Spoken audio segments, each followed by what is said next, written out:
Hello guys, welcome, or if you've already seen my channel before, welcome back. I am the Philadelphia Whovian, and for this video guys, I'm going to be doing a video that's kind of different than what I usually talk about.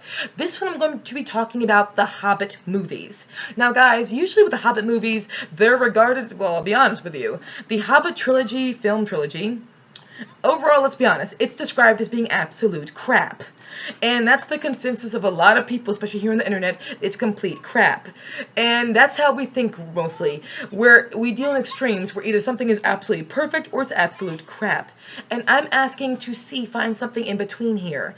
Because I don't think that the Hobbit trilogy is absolute crap. I really don't. I'm aware they're not perfect. I admit I hate 48 frames per second. I've always hated 48 frames per second, especially since the original trilogy of Lord of the Rings was done in 24 frames per second. If you're doing the same story and you're doing a different story but in the same universe, stick to the same cameras. It feels consistent and it even looks better. 24 frames per second looks way better in general than 48. And also their over-reliance on CGI in the Hobbit films, I admit, was too much. But I believe there are still great things about the Hobbit trilogy. And I'm going to give my top 10 favorite things about the Hobbit film trilogy. Okay, well, first of all, we have my top number 10, the special features. Okay, with the special features, well, I know you're thinking, that's a cheat. She's talking about the special features being like a great thing. Guys, this is Peter Jackson's films we're talking about. The special features are always absolutely amazing, especially with the extended edition to the Battle of the Five Armies. If you saw the extended edition special features to the Lord of the Rings, the Battle of the Five Armies, it's just like that. Oh my god, there's so much beautiful, like, showing you behind the scenes, all the effort and work that went into doing these films from a costume standpoint, from a, scenic design standpoint, lighting design standpoint, from a prop standpoint, from the directing standpoint, all the agony they went through from a screenwriting standpoint, and also just from the actors and all the effort and work they put into it, some of the stunt people. You see all the work that got done into these films, and that's the thing. When we are quick to discredit something and say it's complete crap, we don't always see the work that goes into it. I'm aware some films are complete crap, but with these films, all the care and work that went into these films, I still gotta give credit to that. And also the special features, they also show about the lore and the mythology behind Middle-earth and all that Tolkien was writing. They show a lot about the lore and history of Middle-earth and Tolkien's universe. So you really get a nice good glimpse of all that was happening and what they tied into the movies versus what was in the book, etc. and so forth. I would recommend seeing the special features to the Hobbit trilogy. Number 10, that was the special features. Now number 9, you guys are going to doubt me for this, but I'm sticking to it. Number 9 good thing about the Hobbit film trilogy is how close it followed the book. I know you're thinking, what are you talking about? How the heck could it have followed the book? There was so much that was added to it. Let me explain something to you about the Hobbit book. Okay, you're thinking the Hobbit book. When's the last time you read it? Because a lot of people who talk about who read it, they have not read it since they were a little kid. So they have very different memories of it than when they saw the film. The Hobbit book is around 300 and something pages, and it is chock full of action happening every single chapter.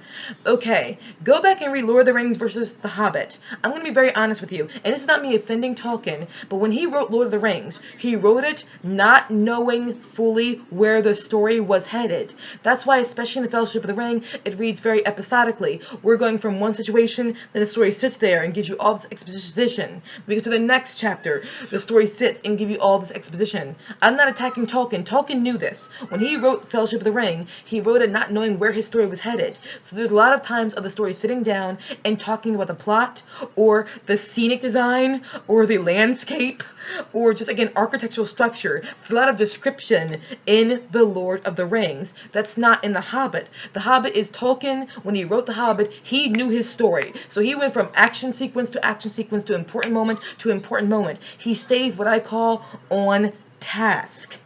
And again, I'm not offending Lord of the Rings. I'm just being very simple. The Tolkien experts know how he wrote Lord of the Rings. They know he didn't always know what he was creating the story as he was going. So he sat down and just talked about different scenarios until he figured out where is his next place to go.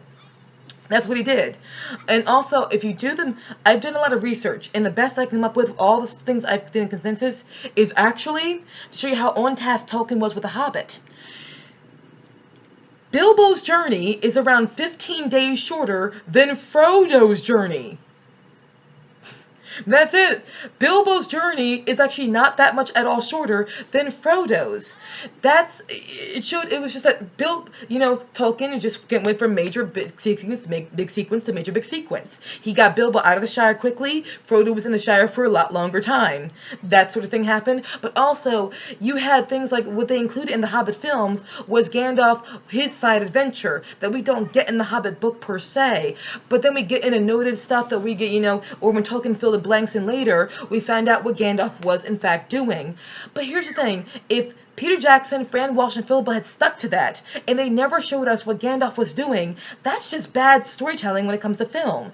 And Tolkien eventually told us what Gandalf was doing. He just didn't show us during the story, but he told us in footnotes, in the noted story of The Hobbit, where you go, you get footnotes everywhere and endnotes everywhere showing what Gandalf was really doing. Also, there's a lot of, in the book of The Hobbit, telling us instead of showing us.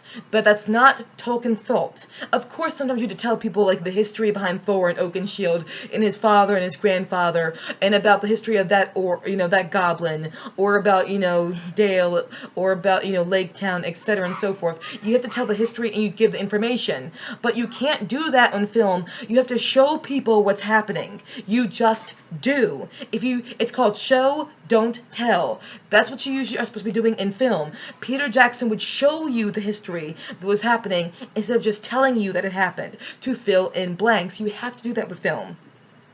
Like the opening sequence, we get the background of Smaug attacking, the Lonely Mountain and Dale. We gotta see that happen. We have to see the battle when they try to retake, I want to say it's Moria. That's when they were retaking that. You gotta see that stuff happen. You gotta see how, Gandalf recruited Thorin. You gotta see when he talked about, grandfather Thrain and Thor. You gotta see that stuff.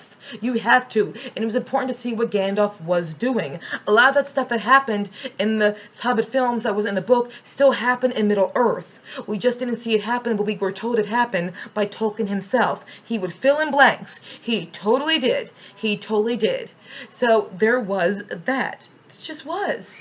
It happens. So Peter Jackson just took what we were told and he showed it to you. He did, really.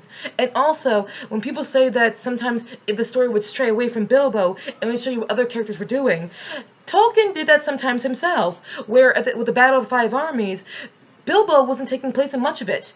So we were either told things that happened afterwards, or Tolkien deliberately told us that, Bilbo was not a part of the main sequence, but here's what happened. And when it came to the Battle of the Five Armies film, it was done in real time. The battle that happened in the Hobbit book, even though it was condensed, it's because battle scenes are hard to write. They're great to show, but they're not easy to write. But the way it was in the film, that's how long that battle did take. It was still an epic battle. It's just that Bilbo didn't endure most of it. Sometimes he was knocked out during parts of it. But Tolkien made it very clear that things were happening, but Bilbo just didn't see them, or Bilbo was not a part of it, but it still was important. It still took place over here. And there were things that happened that you don't really remember happening. The eagles did turn up, and they did pick them up when they got away from the Misty Mountains. And the goblins did attack them and did capture them and take them into the mountain. That stuff happened. There was the stone giants battling when they were traveling to the Misty Mountains. That stone giants, that really happened. Beorn did come back and did help when it came to fighting the Battle of the Five Armies. He did do that. There were a lot of things that did happen, and the eagles did come back, and they were the ones who saved the battle. A lot of things people attacked Peter Jackson for actually happened in the Hobbit book. You just don't remember it because you have not read the book in so long. Go back and read the book. There was a lot of action. There were even some things that Peter Jackson and Fran and Philippa left out that were in the book that they didn't film because it probably would have slowed the storytelling down because it would have been just too much happening. Hobbit is a very action-packed book. It actually is way more action-packed than you think it was. Now we get to number 8 of great things about the Hobbit films. Azog the Defiler, which is the Pale Orc. Okay, Azog the Defiler was not actually in the book, but he is in the Middle-earth lore. Azog the Defiler really did exist, and if I got my doors correctly, I think he was actually killed by Dane. But Azog the Defiler was in fact the brother or family member of Bolg. Borg, I can pronounce it very well, who does show up in the Hobbit books, and he shows up in the Hobbit films. Borg really existed. But why am I saying it was a good thing they brought in Ozzy the Defiler? Because when every time I read the Hobbit book, I said, as much as I love this book, I love it more than Lord of the Rings, actually. I said this can't be made into a film because there is no overall arc of a crisis. When I say a crisis, I mean something that is threatening the safety of the characters and leads to the storytelling being sparked. Lord of the Rings, even though I like The Hobbit better than Lord of the Rings, I don't hate Lord of the Rings books, I don't, but I do like Hobbit better. There is an overall arc of a threat, where if Frodo does not get the ring out of the Shire, then the race will find him and get the ring and take it to Sauron, and then boom, everything's going to fall apart. There is an immediacy. There's a crisis that is always looming over our characters and leads to an immediacy of the situation. With The Hobbit, as much as I love the book, if Bilbo did not come, yes, they couldn't probably get into the Lonely Mountain and get a hold of the, etc. and so forth and all that, and the ring never would have been gotten. But where is the imminent crisis that is given an overall arc and gives a linear storytelling to the crisis of the story and leads to the dwarves having an immediacy to their journey and connects all the incidents? There is none. By putting Azog the Defiler in, who is hunting the dwarves throughout this, it's important actually that all these things do happen, and ultimately it brings an arc to when the Battle of the Five Armies happens at the very end. Everything comes full circle. The orc that was hunting them all throughout this adventure, eventually Thorin now will face off. It gives a linear progression. And Ozog becomes a constant threat. It gives an overall arc to the storytelling.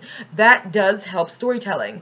And Ozog the Defiler, here's why I'm fine with him being in it. Because one, in the special features, Peter Jackson, Philippa, and all those other guys, and all the Tolkien experts tell us, no, Azog the Defiler was really a pale orc, I believe, who faced Dane. They give us the real history. If you give some of the real history, I'm okay with you changing certain things in the actual film, because you're still giving the truth later on. But Azog the Defiler, by bringing him into this story, not only do you give a nice, overall arc to the crisis that's happening, but it introduces us to Azog the Defiler. If he was not in this, how many of you would have known about Azog?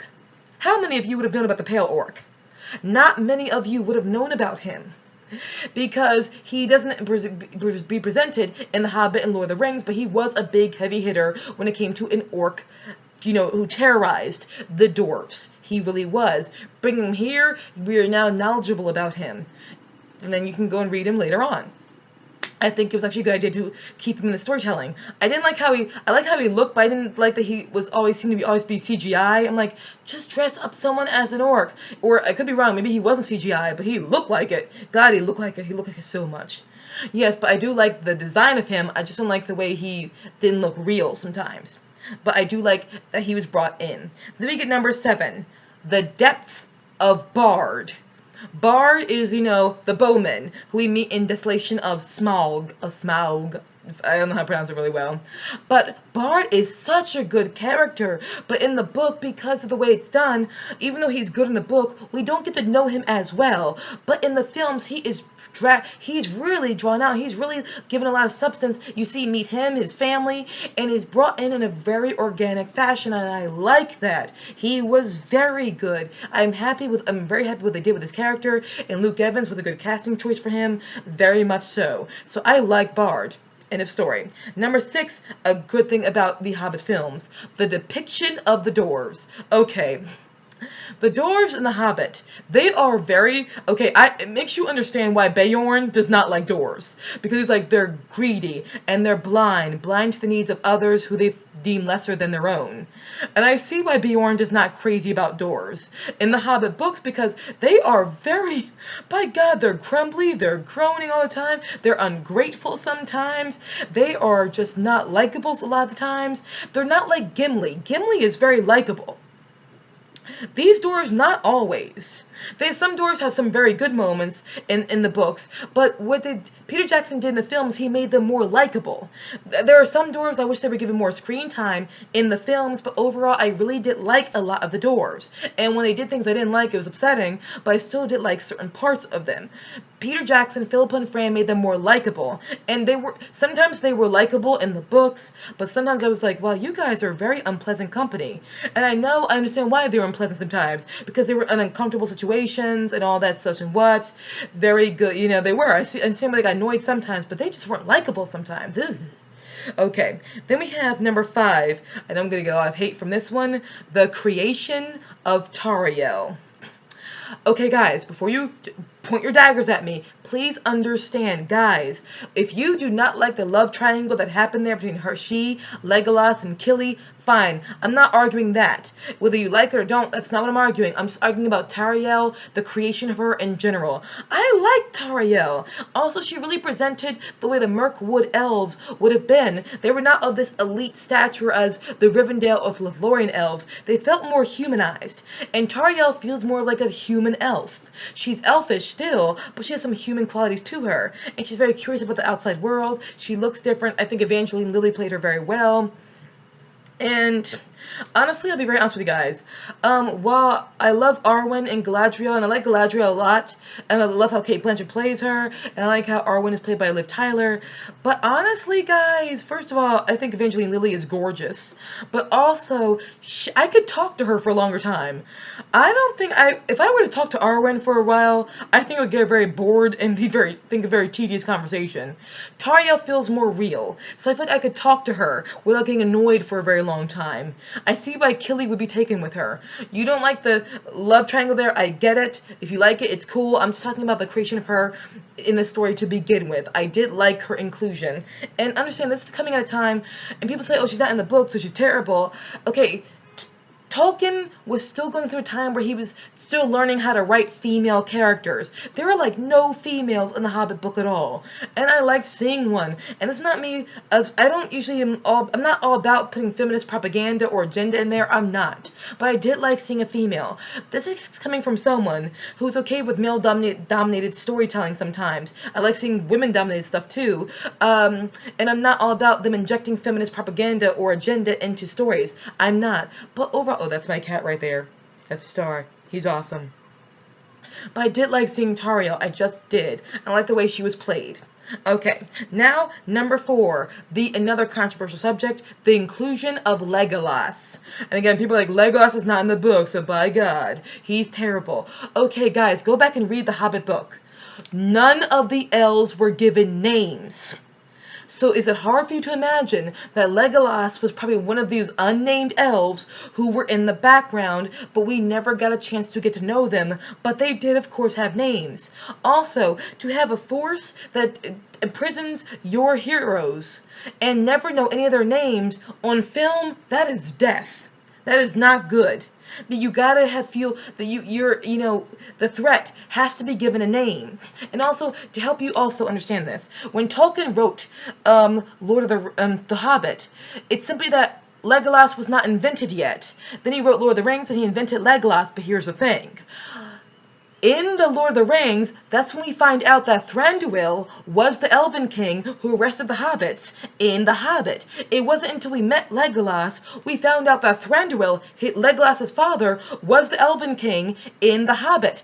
Even he, the Elven King in The Hobbit, was not given a name, and we don't even know who he was until Lord of the Rings when we meet Legolas. Legolas is the proof that Thranduil was the Elven King in The Hobbit, which means if Legolas is the proof that Thranduil was the king that we meet in The Hobbit, could it easily be that Legolas was there too, and we just didn't know his name until The Hobbit? Until the Lord of the Rings? Is it so difficult to stretch your imagination there? I think it actually makes more sense to bring Legolas in to get a sense of continuity and to show how he is the binding tie between Thranduil in The Hobbit and who would be known to be in The Lord of the Rings. Continuity. It just does that. So then we have number 3, Thranduil himself. Thranduil, played by Lee Pace, was perfect. Oh my God. Talk about a damn well-written character. Thank you. Thranduil was just, boom, he was perfect. End of story. That's Thranduil. Need no explanation there. Lee Pace was Thranduil. The casting overall is awesome, by the way, in the movies. They really are. And the Desolation of Smaug, or Smaug, overall was a good movie. For me, it was. Then we get number 2, the depiction of Smaug. or Smaug. I don't know how to pronounce it very well, sorry guys. Smaug or Smaug was so well depicted in the films. Oh my god, his design was awesome.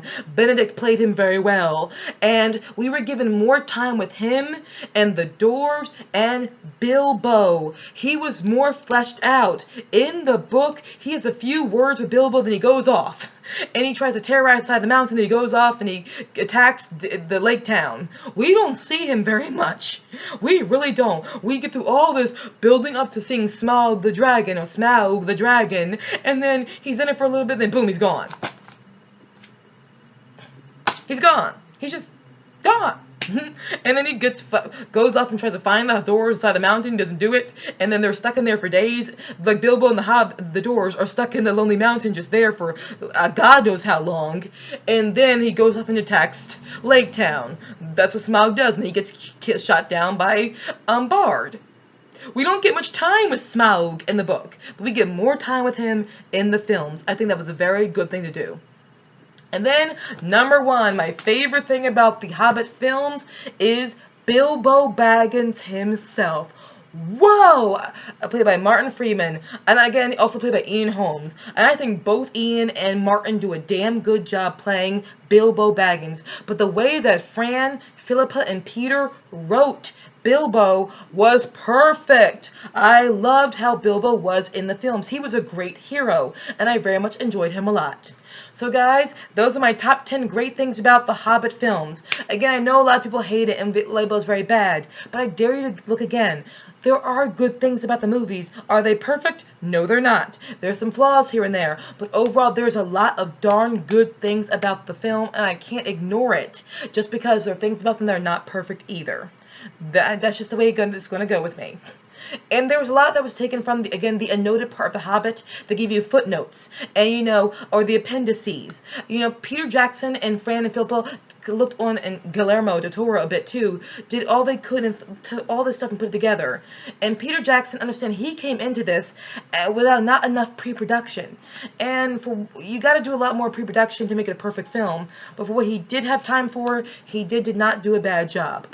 He didn't. I'm sorry, I can't say he did a terrible job. No, he didn't. I still enjoy a lot of things about the film, the things I don't like about the 3 films, but overall there are things I still like too. So again, guys, if you hate the Hobbit trilogy, it's fine. If you love the Hobbit trilogy, it's fine. But I admit, overall, there are things I do still like about it, and I gave you my list of my 10 favorite things about the Hobbit films. So guys, hope you very much enjoyed my video. Did you like something about the Hobbit? Did you hate something about the Hobbit? Feel free to let me know. Just don't attack people on the comment section at all. If you like it, cool. Don't attack those who don't like it. If you don't like it, cool. But don't attack those who do like it. Just state your point in a peaceful manner. It's okay, guys. It's okay. It's okay. So thank you guys so much for watching my video. Hope to see you guys again very soon. Peace out.